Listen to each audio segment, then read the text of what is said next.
എല്ലാ പ്രേക്ഷകർക്കും പുതിയൊരു വീഡിയോയിലേക്ക് സ്വാഗതം. വാസ്തുശാസ്ത്ര പ്രകാരം ചില സാധനങ്ങൾ നമ്മുടെ കിടപ്പുമുറിക്കുള്ളിലോ അല്ലെങ്കിൽ കട്ടിലിനടിയിലോ സൂക്ഷിക്കരുത് എന്ന് പറയപ്പെടുന്നു. അത് ഏതൊക്കെ കാര്യങ്ങളാണ് എന്നതിനെക്കുറിച്ചാണ് ഇന്നത്തെ വീഡിയോയിൽ സംസാരിക്കുന്നത്. വാസ്തു നിയമങ്ങൾ പാലിക്കുന്നതിലൂടെ വീട്ടിൽ സന്തോഷവും സമൃദ്ധിയും നിലനിൽക്കും. കിടപ്പുമുറി സംബന്ധിച്ചുള്ള പല കാര്യങ്ങളും വാസ്തുവിൽ പറയുന്നുണ്ട്.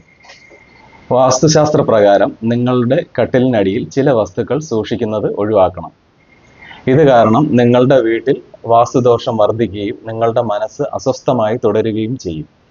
നിങ്ങൾ കിടക്കുന്ന കട്ടിലിനടിയിൽ ഒരു തരത്തിലുള്ള ഇലക്ട്രോണിക് വസ്തുക്കളും സൂക്ഷിക്കരുത്. ഇങ്ങനെ ചെയ്താൽ നിങ്ങളുടെ ബന്ധത്തിൽ പരസ്പരം പിരിമുറുക്കം വർദ്ധിക്കുകയും അനാവശ്യ വഴക്കുകൾക്ക് കാരണമാകുകയും ചെയ്യും. കട്ടിലിനടിയിൽ ചൂൽ വയ്ക്കുന്ന ശീലമുണ്ടെങ്കിൽ അത് ഉടൻ തന്നെ മാറ്റുക.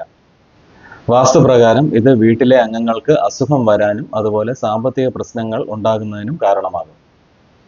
പലപ്പോഴും ആളുകൾ ഇരുമ്പ് ഉരുപ്പടികൾ കട്ടിലിനടിയിൽ സൂക്ഷിക്കാറുണ്ട്. വാസ്തുശാസ്ത്ര പ്രകാരം ഇത് അശുഭകരമായി കരുതുന്നു. വാസ്തുശാസ്ത്ര പ്രകാരം ചെരുപ്പും ഷൂസും ഒന്നും കട്ടിലിനടിയിൽ വെക്കരുത് എന്ന് പറയുന്നു. ഇത് വീട്ടിനുള്ളിലേക്ക് നെഗറ്റീവ് എനർജി കൊണ്ടുവരുന്നതിന് കാരണമാകും എന്ന് വാസ്തുശാസ്ത്രം പറയുന്നു. വാസ്തുശാസ്ത്ര പ്രകാരമുള്ള ഇത്തരം കാര്യങ്ങളെക്കുറിച്ചുള്ള നിങ്ങളുടെ അഭിപ്രായങ്ങൾ കമൻറ്റ് ബോക്സിൽ എഴുതുമല്ലോ. വീഡിയോ ഇഷ്ടപ്പെട്ടാൽ ലൈക്ക് ചെയ്യാനും ചാനൽ സബ്സ്ക്രൈബ് ചെയ്യാനും മറക്കരുത്.